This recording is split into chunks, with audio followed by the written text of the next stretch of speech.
when it dawns on you that there are no certainties in life. When I was younger, there was a shop called Woolworths that you thought would never close. There were banks that you thought would never end.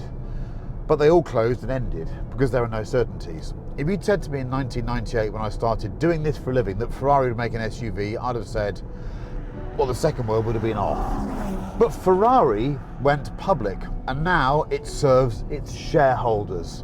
And those shareholders want as much money as possible, and therefore it's made an SUV. And as ever, I'm about 14 years late to the party, well, 18 months. This is the Purosangue. I've not driven one before. It's a car that I really should hate. You might guess what's coming next. I've just done 500 and something miles in it in 3 days. Yeah, quite like it.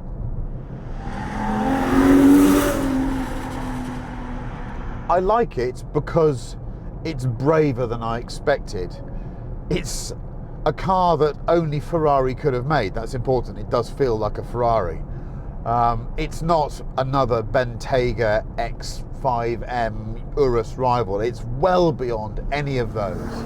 Not necessarily in the way that it'll cover ground. It's very, very fast, 394 miles an hour, 0 to 60 under 3.5 seconds, 725 horsepower. It's the chassis actually that's fascinating. It's got these super trick Multimatic dampers, and I'm going to do a bit of a tech breakdown for you in a minute to show you how they work. But they give this car an agility that means when you see on the spec sheet curb weight 2,100 kilograms, you simply don't believe it. You can place this car in a way that I hadn't expected. And it's just an event to drive. It feels special. That's what a Ferrari should do primarily. Forget all the numbers, whether it should be faster than its rivals or anything else. It should make you feel special. This does. And people don't respond to it as badly as I expected. I think they just look bemused when you go past in it. What's that? It looks a bit sort of fishy at the front. It looks a bit FF-y at the back, and down the side I'm not really sure. But whatever it is, there's no mistaking it for anything else. The engine, it's a masterpiece. 6.5 litre normally aspirated V12 with 725 horsepower and well over 500 foot-pounds of torque. If this isn't fast enough for you, seek medical help. A quick look at that suspension, because it really is unlike anything else out there. Developed by Multimatic, the dampers are called True Active Spool Valve. I know, I've got lots of friends. There are no roll bars, and each unit has a liquid-cooled 48-valve motor effectively attached to a screw that can apply force to the damper shaft. Yes, it's a Williams FW14B minus the hydraulic fluid. These 4 dampers take information from a number of sensors that report back to a central control unit and allow the suspension to be truly active, as opposed to the reactive setups that often claim that title. It's very expensive and very different to anything else on a fast SUV. This really is a very, very fast car, and in terms of crossing ground, covering ground, it's much quicker than anything else that Ferrari sells, I think, because it's 4-wheel drive and it can put it all on the road. It's all available all the time. By any conventional standards, this is quite a flawed vehicle. I'll tell you why. It takes up a lot of space on the road. It's especially wide, but it's a strict 4-seater, and in the back there isn't a massive amount of headroom and there's not that much legroom. So it's one of those exercises you think, well, a bit like the old Aston Martin Rapide. You go to the effort of making a 4-door 4-seater, but it's not that big inside because the bonnet is huge and has to accommodate that V12. These dampers are fascinating. The summary of such a complicated system, which you now have seen about because I'll have done that bit, is that it works really well up until it doesn't work really well. It doesn't like really sharp intrusions. On the UK, which is where I'm driving the car, we've got very bad roads, and if you suddenly clip into the edge of a pothole or something very sharp, it can't react in time because an active system hasn't got an eyeball on the road. So it's really good at keeping the ride level and making you feel you've got the ability to change direction like it weighed 1,200 kilograms. It really does feel that agile. But the ride at low speed is too busy. It's just too busy. If I had it as an everyday car, I'd be there going, oh my God. And that must be down to the tyre size. The tyres on this I never thought I'd say this in a video, are 315/30/23s. It's just massive. The shape was designed to have the wheel wells of a military vehicle. To fill those wheel wells, they've got to have 23-inch massive alloy things and rubber band tyres for the styling, I presume. So I feel really sorry for Multimatic with this suspension system. I'm sure if it had a bit more sidewall, there'd be some more plushness. And I don't have a bumpy road button like I used to have. In fact, I don't have many buttons at all. I'm not going to moan about these modern dashboards. I think the design of this is really cool. It's all subjective, isn't it? And it's no longer fair to pass judgment just by testing a car for a day. Anyone that buys this thing is going to drive it more than that, and it's going to become accustomed to these control surfaces, but they're not that intuitive. And I still would love to have more buttons. The menu system and these sliding things, they all look a bit smudged, and I have to look at them the whole time. And if I look at them and then I see that it's got a button for something about your knob at the back, which is a bit odd, if I'm honest with you. The cabin, it's not entirely intuitive, but it does feel expensive, and the seats look really cool. The driving position is absolutely bob on. I've got my legs or ankles are higher than I'd have expected. I feel like I'm down inside the vehicle even though it's high.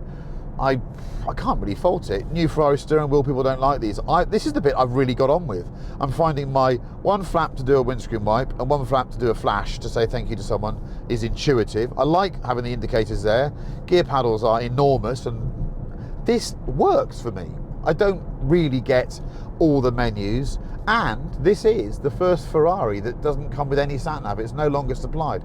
Your Apple CarPlay or your Android now, and it seems like a sensible move. Most of the time I have the screen up with just all of the Apple CarPlay info, but I've not got enough, the speedo, I can try to play with it and get a better configuration. And there's also some beautiful carbon fibre here that has a sort of copper line that runs throughout it that I'm told is about as expensive as a used M5. This car, I'm led to believe, has a list price of around £500,000 as its spec. The colour is Azzurro Dino, which it's really cool. Think a cross between sort of Mexico and Riviera Blue on a Porsche. If you're going to have one of these cars, why not shout about it? I don't want a black one with black interior. This is, I think, Koyo leather just really suits the car. I know it's an eyeful, but it looks fantastic to me, and the quality, the fit and finish, unrecognisable from Ferraris of the past. They're the masters now. I think they might give us the best quality and finished interiors of any car maker. I can't think of anywhere I've sat that squeaks less and feels to the touch more expensive, and of course smells expensive too.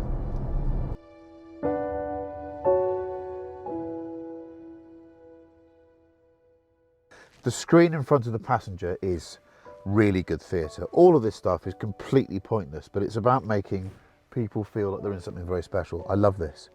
So you've got all your hi-fi controls are here, but also you can do all the audio settings. So the passenger actually has access to all of the equalizers for the Burmester system, which is quite good. Hi-Fi's, it's a 7 out of 10. There's better out there, but this is still good. This is the bit I like. The passenger impishly can be in control of which seat is being heated. So you can actually, as a passenger, turn the driver's seat heater on. That's unusual. Normally when you play that game, you've got to press a button over here. But you can also control the two rear seats. So you can burn the arse of anyone in the car from this seat. That shows a sense of humour, and that's crucial in car design. Oh, that's cool. Look at that. And that really is, it's not just, it's completely mid-engine. I mean, everything's behind the front axle line. That's spectacular. Look at the rads. That's why there's not much rear legroom. You either get a choice of that or your rear legs. And I have to say, the people in the back can sod off because I quite like a V12. There you go, standing starts. And that's about all you get in the UK. It's weird that the sports car Ferraris are now turbocharged, most of them, and you don't get the noise. But the big SUV gives you that NA V12. There is nothing like this engine. You could buy this vehicle for this engine alone with this gearbox. It's a work of art. sounds sensational. Throttle response is interesting. It's got a long throttle, but a really short brake pedal. Initially, I just couldn't understand why they'd done that with the brakes. There's almost no what we call sneeze factor, that sort of ½ inch of travel that's soft before you get into the brake. This has 4 mil, if that. It's a bit like a sort of 70s Citroen. But now I've been driving the car for 2 days, it's completely intuitive. It's a weird thing. Some of this stuff you mustn't judge immediately, Chris. You've got to wait, see how it plays out.